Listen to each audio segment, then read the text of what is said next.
Nah, ini juga yang di lingkarin ini itu adalah satu shift. Nah, ini contohnya, ini contoh voting. Jadi di sini parcel transmitternya itu di voting untuk memberikan nilai monitoring yang apa ya, istilahnya kenapa kok perlu di voting, karena memang biasanya untuk voting tuh memerlukan seal yang lebih tinggi biasanya, atau memerlukan nilai PFD yang lebih tinggi. Jadi itu kenapa kok device ini di voting.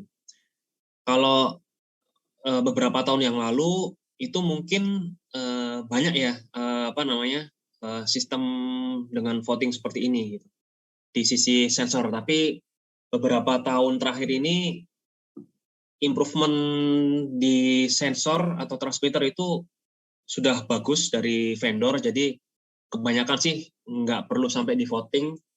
Jadi cukup satu aja sudah bisa menghandle seal yang diperlukan gitu. Nah, ini contoh seperti yang saya bilang tadi. Jadi yang menghandle keseluruhan shift itu adalah logic solver. Jadi semua shift itu pasti memakai logic solver yang sama. Nah, oleh karena itu kenapa logic solver itu biasanya kita state mempunyai seal level yang paling tinggi gitu. Biasanya memang kita state-nya normalnya kalau di proses industri ya, industri proses itu kita state-nya di seal 3 gitu.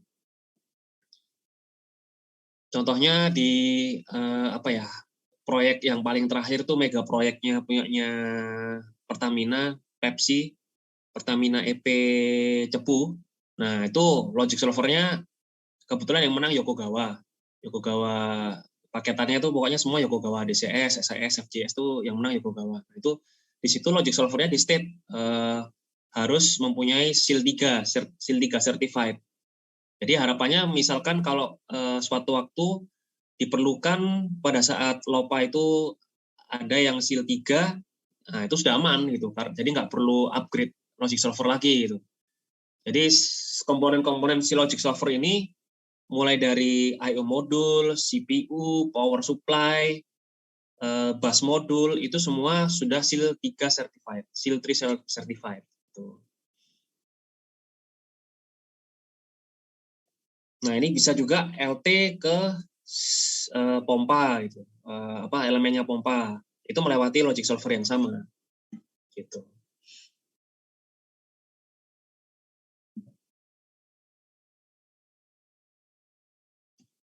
Nah, ini kita mulai masuk ke pengertian dari safety integrity level. Nah, kan belakangan ini kan memang ini ya, kalau ngerjain project tuh sekarang sudah sering lah dengar yang namanya seal gitu. Kalau tahun 2000-an mungkin hanya proyek-proyek gede aja yang memakai seal, requirement-nya membutuhkan seal. Tapi proyek-proyek yang belakangan ini 2010 ke atas tuh sudah mulai banyak yang mengadopsi ini. Jadi seal itu adalah discrete level dari seal nomor 1 sampai nomor 4, di mana yang mempunyai integrity safety paling tinggi adalah seal level nomor 4.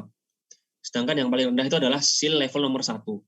Nah, di sini dibedakan jadi 2 gitu. Jadi ada demand mode, ada continuous mode. Bedanya di mana? Kalau demand mode itu berarti SIS ini diperlukan hanya pada saat ada demand gitu. Jadi dia akan beroperasi hanya pada saat ada demand, ada kebutuhan. Kalau continuous mode itu jadi ini ada pengertiannya nih. Jadi dia itu akan beroperasi secara terus-menerus karena SAS ini beroperasi itu adalah sebagai normal kondisi, normal operasi. Jadi secara operasi normal si SAS ini harus beroperasi terus gitu. Kebetulan ya kalau di continuous mode ini saya belum pernah tahu di mana aplikasinya, karena biasanya sih kalau proses industri itu ya adanya di demand mode. Nah, ini demand mode sendiri juga dibagi jadi dua. Ada low demand dan high demand. Jadi kalau low demand itu harapannya dalam 1 tahun itu si shift ini beroperasi paling enggak 1 kali gitu per tahun. Nah, ini rata-rata sih semua itu kita asumsinya adalah low demand semua. Gitu. Jadi kita berpegangan pada BPCS itu sudah bisa menghandle proses upset secara normal gitu, secara safe. Jadi tidak perlu SAS ini bekerja.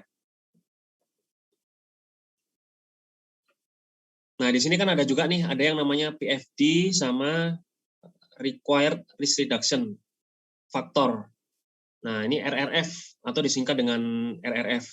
Bedanya kalau PFD itu 0, sekian, kalau RRF itu lebih gampang bacanya. Jadi 1 per PFD itu namanya RRF. Risk Reduction Factor.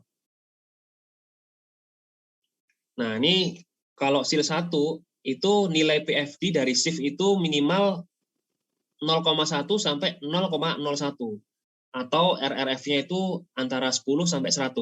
Jadi ini adalah nilai matematis yang dipakai untuk mengindikasikan SIL level dari suatu shift tersebut. Gampangnya gitu. Jadi ini ada nilai matematisnya SIL ini.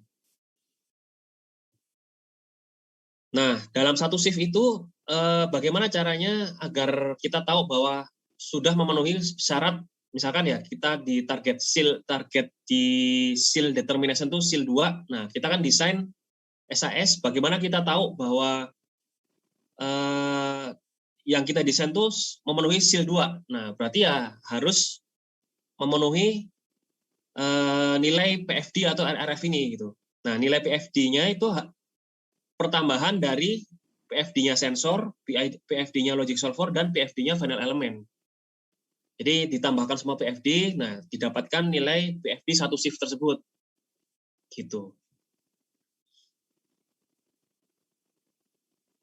Nah, jadi dalam satu SIS, dalam satu kesatuan safety instrumented system itu, jadi kita mempunyai multiple safety instrumented function dengan nilai SIL yang berbeda.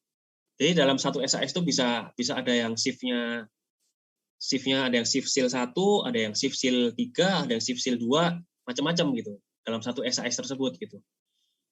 Jadi apa namanya kombinasinya itu macam-macam. Nah, ini yang namanya SIL. Jadi apa ya? Ini adalah definisi matematis dalam mendefinisikan tingkat safety dari suatu komponen instrumented system. Nah, SIL sendiri sebenarnya apa ya, terkoneksi ke hazard apa namanya? Jadi terkoneksi langsung sih dengan hazard. Nah, kan kalau kita lihat di belakang ya, di ini. Nah, ini kan di fase pertama itu kan kita kan menilai resiko dari suatu hazard. Kita membuat skenario nilai hazardnya itu berapa sih?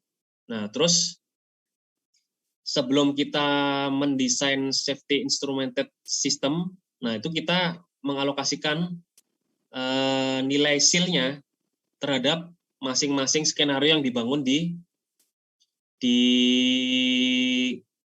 apa namanya di fase penilaian hazard tersebut. Nah, nanti dari skenario tersebut, dari skenario yang dibangun itu kan nanti ada SIL apa namanya ada ini ya, ada protection layer-nya. Jadi sudah ada protection layer apa aja yang dibuat atau disediakan untuk menanggulangi hazard tersebut. Nah, kalau misalkan protection layer tersebut belum bisa memenuhi, nah berarti disitulah nanti kita tentukan, berarti protection layer ini harus mempunyai SIL berapa. Gitu.